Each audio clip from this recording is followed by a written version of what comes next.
The Atari Creep YouTube channel is intended for a mature audience. Regardless of the subject matter, this video may contain strong language, simulated violence, and psychological nudity. Viewer discretion is advised. What's up? Creepers and Geekers, Chris the Atari Creep. How is everyone doing today? Guys, this feels awfully weird to me today. Don't ask me why. I probably won't sound or be the same creep that you've come to know and love throughout the years. I don't know if it's because I've taken a little bit of a break because of my mother's health and all that shit. This just feels so weird. So if this is awkward, I apologize. To make it up to you, if you want, you can go down to the link below, click on it, and donate to the Alzheimer's Association. That would probably make this video a lot less awkward. But it's about time we got back into the nitty-gritty. I'm not saying full-time yet, but I have some time to look at this thing, and I'm pretty excited about it. It's a tabletop, head-to-head style game. It's made by a company called Excalibur. And I thought that was SpongeBob when I first pulled this out. But no, it's a Space Invaders game that came out, I'm going to guess, 2005 to 2008-ish, somewhere in there. Please, if you know more about these, let me know down in the comments below. I did a little bit of research and had a hard time finding this specific one. I could find a bunch of Excalibur units that look similar, but it was like a one-person job. Whereas this is for two people, and it's kind of a head-to-head situation. And I'm not sure if I said this yet, but this was donated to our friend Victor here on the channel. I'll leave his name out for reasons of privacy, you know, in case he wants to come out and be like, I gave it to him. Dig me, everybody. But we unboxed this live, last week, maybe the week before, along with a vintage baseball tabletop game. Pretty cool stuff. And I've been wanting to talk about this one for a little while.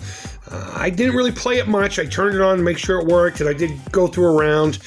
Pretty fun game. It's going to be very interesting to see if we can even show the display, and I'll explain that here in a second. But let's have a walk around the unit itself. We have our on-off. This is to open up the screen itself. We have a button to kill the sound. We have a pause button. Let's see, that's enter, fire, left, right, up, down. I don't know why there's up, down, because you don't go left to right. Maybe it's just a generic shell they use for other things. More than likely the case. And as we turn it around, it's pretty much more the same. It's almost like one of those double ender cards from Zonix. And this power button doesn't work, but it's exactly the same on both sides. We have the same this, that. I don't know if all these function the same because, again, this is player 2, and player 1's always the man in charge. Oh, woman in charge. I'm easy. The sound comes out there, I'm assuming. I thought it came out here. It's pretty loud. It's a loud machine. So maybe it comes out of both. Maybe there's an option at the factory for different games to have different sound options. I don't know. But like I said, I could really only find the one-player version of these things more than not. And it's going to be interesting to see how this is going to review to begin with. So, and I'm also using a new tripod. It's just this little tabletop thing. I usually use a selfie stick attachment that can screw onto a tripod, a regular tripod, and that fucking thing snapped on me. So we're using this new one that I picked up a couple weeks ago, thinking it was going to be good for live streams, and it just very well might be. So let's open this thing up. Now, this is what I'm talking about as far as it maybe being difficult to show it in, you know what, maybe if I get a copy of the Outsiders here, as everyone should, maybe that'll help putting it on an angle.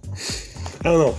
But the way this is set up, and again, this is nothing new, no crazy technology here, but you're looking at a mirror, actually, right here. See, there's my finger. And the game is displayed up here. Very similar to, like, the R-Zone or the like, you know. Well, that just used a piece of plastic, but in this case, you have a mirror projecting the game down below. Why they choose to do that, maybe because it looks fucking futuristic, but I'll be perfectly honest with you, it's a pain in the ass to play that way. However, we're going to give it a shot anyway. We're going to give it a shot. And hopefully you can see that. I will try to zoom in after the fact. Maybe if we found one more thing to prop this up with. Let me find like a book. You know what? This magazine, the Sweetwater magazine might be the ticket. Yes! Bob's definitely now your fucking uncle, right? Alright, let me push that away so we can center it. So, let me hit enter. We'll hit buttons until something happens. Nothing's happening. Sound. I want the sound on.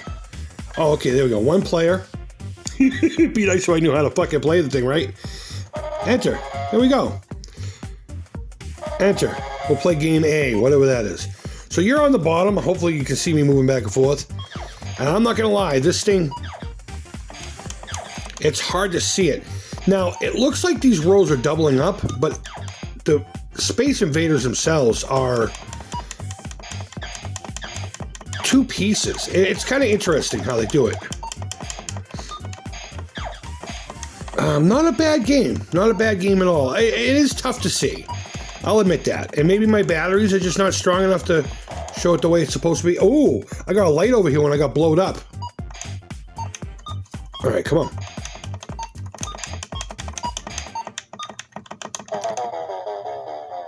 Fuck you and your stupid ass I killed you noise.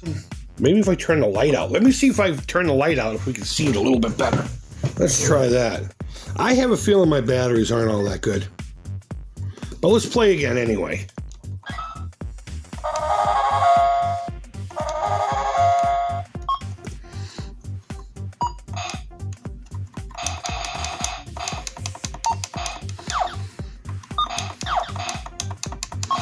See, the problem I'm having is I can't even see their missiles.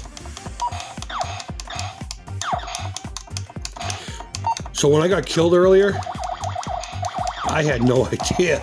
Yeah, see, like that, I had no idea something was coming down to kill me. So it could be the batteries. It could be the fact that the thing's old as fuck. See? No, it's looking like the batteries are pretty good. My vintage Radio Shack battery tester tells no lies. Because it's an old Radio Shack product. I heard Radio Shack was coming back. How rad is that? How rad is that? Nope, all good. Well, yeah, that's my look at the Excalibur Space Invaders 2-player head-to-head tabletop extravaganza.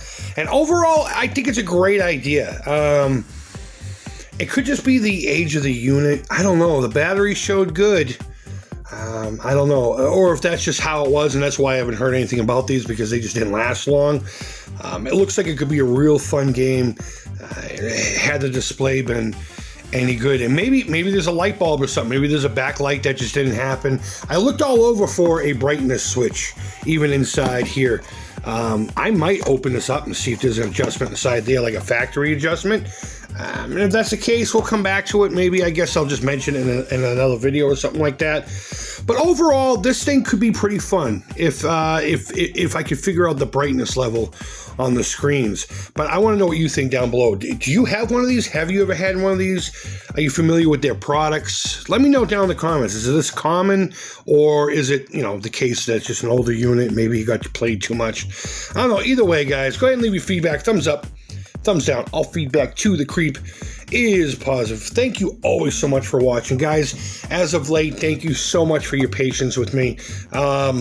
Things have just been real wacky around here. I'm trying to get back into the swing of things, and it's getting hot. It's getting hotter every day until something happens with Mom, whether she gets better or she ends her life's journey, which I think is more likely the case. And either way, I wish her the best, But I appreciate you guys' support and all that. And as always, thank you for your support with the Alzheimer's Association. And I hope you're doing well. We're almost to the weekend. Almost to the weekend. We've almost made it. So, guys, till next time, take care. Creep it real. And bye-bye.